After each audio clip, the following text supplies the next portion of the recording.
Shoutout po sa inyong lahat mga kabindors. Saan man tayo naroroon at saan man tayo panig ng ating bansa naroroon ay binabati ko kayo ng magandang gabi, magandang araw sa inyong lahat dyan. Aking mga subscriber, mga supporter, ngayon ay bibisitahin natin yung magkambal. Sila Jonela at saka si Julian, ang magkambal ni Ate Rona, upang alamin natin kung sila ay nakahanda na sa darating na pasukan, mga kabindors. Ayan, alamin natin mga kabindors ang kanilang kalagayan din. At saka malaman din natin sa mga magulang kung ayan, nakapamili na sila ng kanilang mga mga school supply ba. Kaya samahan nyo ako doon mga kabindors.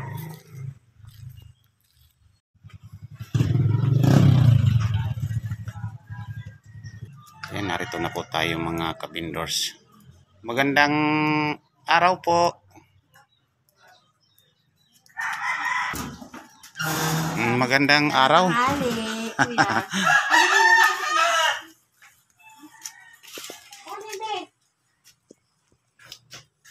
Ayan, nandito pala sila Julian at yung magkambal, mga kabindors. Si ate kuya? Nasa trabaho sila. Siya eh. Oh.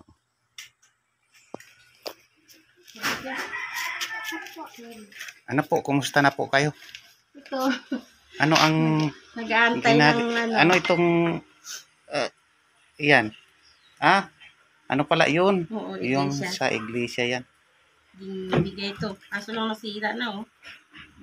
Siguro sa sa tagal na. Tagal na kasi ito eh. Lagay ito.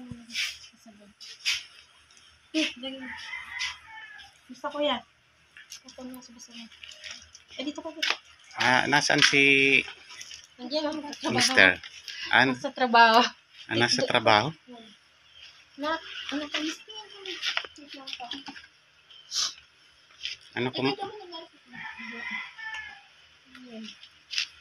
Kumusta na kayo? Jonela. Jonela. Siya si Julian. Minsan pasensya na po at yung pagbibigkas ko Okay sa lang yung mga pangalan. Julian at saka Jolina. Junila po. Jonela. Pasensya na po at Ella naman yung nickname nila eh. Ana yung isa. Ella na lang po. Ella. Pwede na diretso Jonela, ganyan para kasi ito na ang nandito sa mga tanmil ko ilalagay. So sa pagbibigkas ko medyo ko yung para bang nawawala siya. Okay lang yung kuya.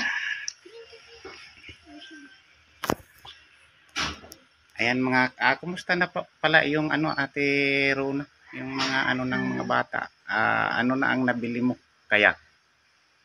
Yung mga pa lang kuya. Wala pa talaga akong nabili na wala pa. Wala ka pang nabili? Wala. Medyas pa lang po.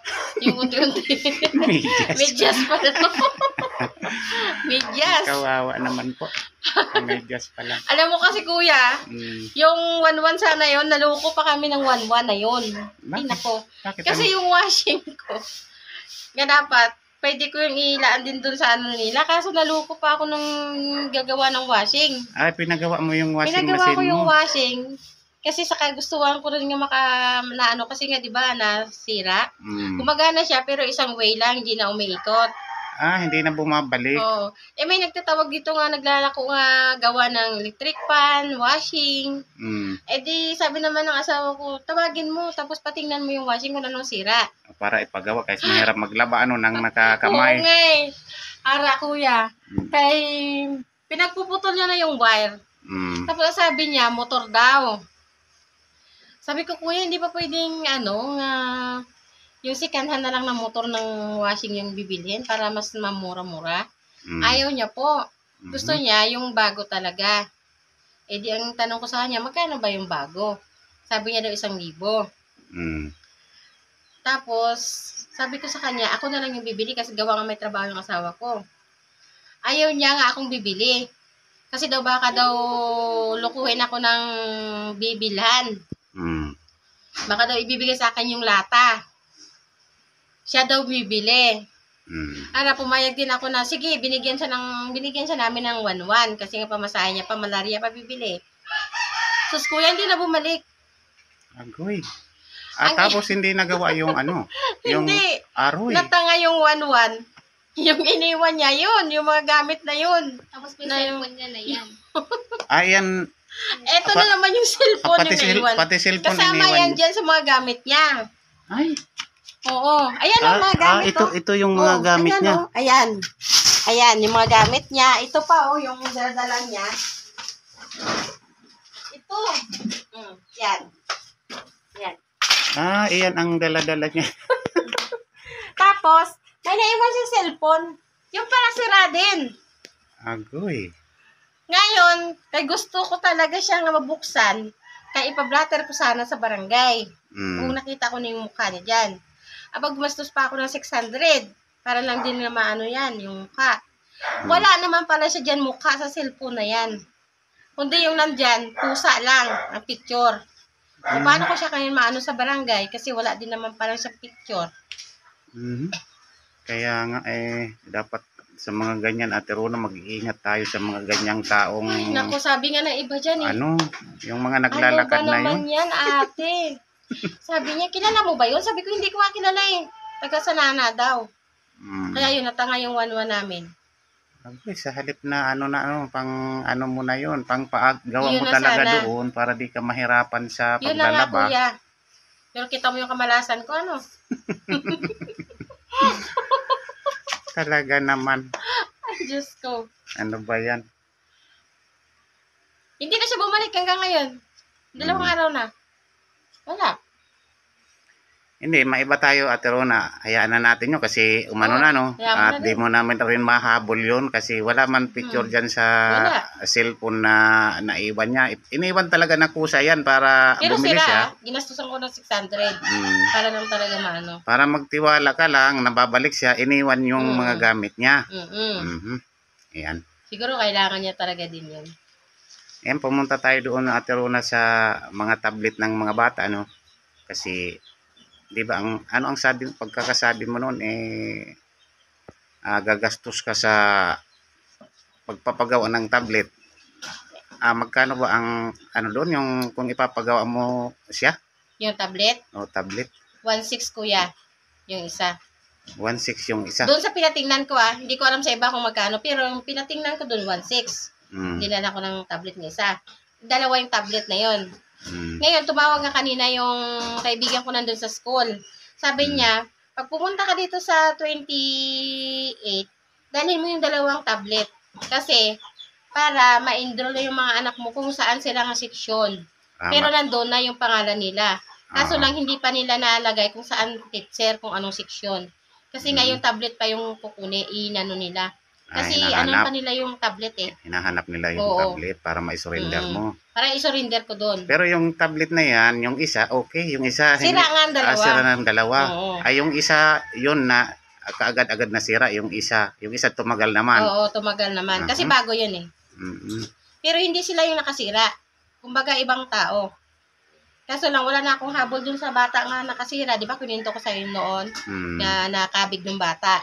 Kasi, bata pa kasi nakakabig. Kaya hindi ko rin pwedeng yun doon na obligahin na magbigay kasi bata yung nakakabig. Hindi, Ate Rona, sandali. Di ba, face to face na tayo, kailangan pa ba nila yung tablet na yan? Kailangan daw po kasi kung doon sa school, may ilalagay daw yung mga teacher doon na doon sa tablet kukunin. Bali, papasa sa kanila. Parang pinaka-homework nila. Doon daw, kailangan pa daw yan. Kasi tinanong ko na Sabi ko, ma'am, hindi pa pwedeng, yung tablet ay, kasi dito naman talaga sila din mag-aaral, mag-graduate naman sila talaga dito. Di ba Mm. pwede nga kahit ano na lang? Sabi niya, mami, kailangan talaga nila yung tablet. Kasi Mm. doon baga may ano sila doon nga ipapasok doon sa tablet nga doon kukunin ng mga bata. Doon bala sila mag-aano. Pala. Mm. Ayan mga kabindors, ayan, nalaman na natin kaya Ate Rona kung ano ang problema doon sa tablet. Yan pala, kinakailangan na ipagawa yon kasi kung wala yung tablet, hinahanap ng school yung tablet na kanilang ginamit nung nag-aaral pa sila doon sa school na yon. Kaya ayan, kinakailangan talaga na makita din ng mga advisor, advisor. Kasi bago niya sa mga principal doon Principal. at saka yung teacher nila, kailangan, bago nila i-ano yung dalawa na to, kailangan dala nila yung tablet. Para maano nila doon na sa katunayan, nandito lang yung sa kanila lang yung tablet. Kasi baka mamaya sabihin nila na ibininta or inano, kaya yon gusto nila makita yung tablet na dala ng mga bata. Pero sa katunayan niya kuya, hindi na rin kukunin sa kanila yon. Bali sa kanila na yon. Yung tablet na yun. Pag nakagraduate sila doon. O hanggang grade 6, ano? Yan. Ibigay na talaga sa kanila yon. Okay. Di yan, Ate Rona. Yan naman pag dumating yung ating kasi kailangan man yun ng mga bata, may papagawa mo yun ang inyong tablet na gagamitin ng mga bata. Sure na ako kasi ako ang nakipag-ugnayan kay ma'am. Nag-sure na ako na yan naman matutulungan yung mga bata sa pamamagitan ng pangangailangan nila, Ate Rona. Ayan, Ate Rona, sa pag yan ay in-update ko kayo, isasama ko kayo. Sasama ko kayong 3. Sige po. Tapos, ang ipapaabot ni ma'am na pang-school ng mga bata ay kukunin natin. Doon sa pagkukunan natin. Sa remittance. Yan. Yan, Be, ano ang masasabi ninyo doon sa ating mahal na sponsor? Ano ba ang Tagalog ng anonymous? Alam nyo ba 'yon? Tagalog? Tagalog ng anonymous. Anonymous po. Apo. Yung nagbigay? Yan, hindi, tanong ko lang kung ano ang Tagalog ng anonymous. Ay ikaw, anong naabot mo ng year, Ate Rona? High school. High school. Ay, hindi mo alam yung kahulugan ng anonymous? Anonymous. Yung nagbigay nga. Yung Office? Anonymous. Office? Oh. Hindi, ako na lang magbibigay ng yung anonymous, Ate Rona, hindi nagpapakilala. Oo nga. Yan. Yan ang doon. Paano siya namin maano? Hindi, ang tawag lang natin sa kanya, Anonymous lang. anonymous. Paano Kasi ang ayaw niya ng, okay. ayaw niya na, tulad nito, ipapakilala pa siya, mag-ano pa siya na maipakilala, hindi. Ang pagtulong niya talaga ay taos sa puso. Sa puso. O na maiparating sa inyo ang inyong ang kailangan ng mga bata. Di ba? Yan, di ba, hahanga tayo doon sa kanyang, hindi siya nagpapakilala talaga kung sino siya. Basta ang lang doon, anonymous ng USA. Magkano ba ang nasabi mong budget noon sa kanila? 4,000, bale 8,000. Pero wala naman sa akin kuya kung hindi talaga mag-abot dun. Hindi, ang iniisip ko doon, ba yun? Daragdagan pa. Daragdagan pa yon kasi ang pinaka mo lang naman yun pinaka-estimate lang na hindi pa fix. Hindi pa sure na estimate. Maraming salamat po. Diba? Kasi nagbigay. Mga bata, masaya ba kayo na kayo ay makakapagpatuloy sa inyong pag-aaral? Masaya po kami. Gusto namin yan Gusto. Tumulong ka, mag-ano ka muna. Nakasan yung mga boses niyo para marinig kayo nung Ayan, ano ang masasabi ninyo kay Ma'am Anonymous? Sige nga, bigkas nga kayo, Ma'am Anonymous ng USA. Ma'am Anonymous? Hindi. Anonymous. Anonymous. Ma'am Anonymous? Hindi nga rin makabig kasi. Anonymous. Anonymous. Anonymous. Ma'am Anonymous. Oh, opo, Ma'am Pasalamat Anonymous kayo. ng US. Yan, sige, pasalamat ka. Di. Maraming salamat po kay Ma'am Anonymous kasi po tinulungan niya po kami para po makapag-aral po kami. Sana po marami po siyang kagaya namin na matulungan. Ayan po. Ayan. Thank you very much, Ma'am Anonymous. Ito, narinig natin si Junila. Jonela. Wala pa Ayan. isa. Mag-aaral mabuti, ha? Opo. Kasi, Sana po para maabot nyo ang inyong mga pangarap sa buhay. malaking tulong talaga yan sa kanila. Sa amin din. Ayan. Ikaw, Julian, anong masasabi mo kay Ma'am Anonymous ng USA? Salamat po kasi nagbibigay na po kami ng news ko sa price po. Dito naman sa amin po salamat sa inyo. Ayan po, mga kabindors, nagpasalamat ang kambal, mga kabindors, sa talagang sa kanila, yung biyaya ba sa kanila na darating pa lang, ay malaki na ang pasasalamat nila. Kasi mga kabindors, interesado talaga sila na makapag-aral, lalo na't meron silang mga pangarap, lalo na itong si Jonela. Itong isa naman, si Jelian, wala pa siyang na kanyang kukunin. Magbabago pa ang kanyang kaisipan. Pasensyahan niyo na lang po yung isa kasi ang tao, mga kabindors, ay hindi naman pare-pare, may mahiyain, may mahiyain. Sobrang mahiyain itong isa. Kaya maintindihan natin, mga kabindors.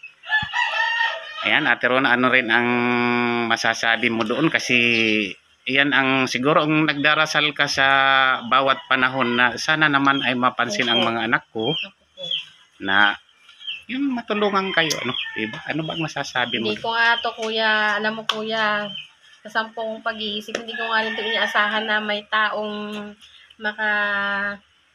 sa video natin at matulungan ng 2 kong anak. Kasi sabi ko parang wala yata chance kasi nakailang vlog na tayo, di ba? Wala talaga. Pero nagpapasalamat talaga ako sa Panginoon at saka kay Ma'am Anonymous na napansin niya po yung vlog natin at natulungan niya po yung 2 kong anak. Maraming salamat po talaga. Ayan, mga kabindors, hanggang dito na muna ang update natin sa mag-iina, sa kambal. Ang padre di pamilya nila ay walang hinto sa pagtatrabaho. Hindi natin naabutan dito sa kanilang tahanan, mga kabindors. Masipag ang kanilang padre di pamilya, kaya lang hindi nagkakasya yung kanilang kinikita, mga kabindors. Yan, thank you so much sa aming mga viewers sa iba't ibang bansa, mga OFW, mga sa yung ating mga taga-Philippines din na nanonood nitong ating video. Yung ating mga supporter, mga subscriber, maraming salamat po sa inyong lahat. Thank you so much po.